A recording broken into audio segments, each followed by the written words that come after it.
Tatlong minor de edad patay sa banggaan ng dalang motor sa Abuyog, Leyte. Brigada J. Lacaste Santos, ibrigada mo! Brigada!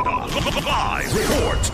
Dead-on na spot ang tatlong minor de edad habang tatlong kasama nito ang sugatan matapos magbanggaan ang dalawang motorsiklo kagabi sa Barangay Bagakay, Abuyog, Leyte. Kinilala ang mga nasawi na sina alias Kent, 15 taong gulang, residente ng Barangay Bulak, Abuyog, Leyte. Alias Brent, 14 na taong gulang at alias Mark, 16 na taong gulang na kapwa residente ng Barangay Laguma, Silago, Southern Leyte.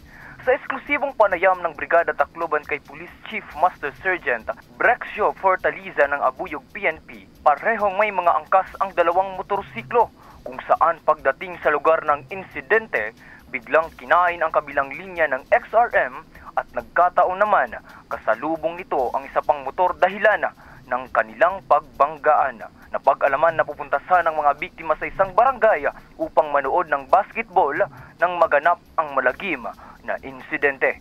Samantala, patuloy naman na ginagamot ngayon sa hospital ang tatlong nakaligtas habang ang Abuyog PNP naman patuloy ang kanilang ginagawang investigasyon. In the heart of changing lives, ito si J. Lacaste Santos mula sa 93.5 Brigada News FM Tacloban, the Music and News Authority.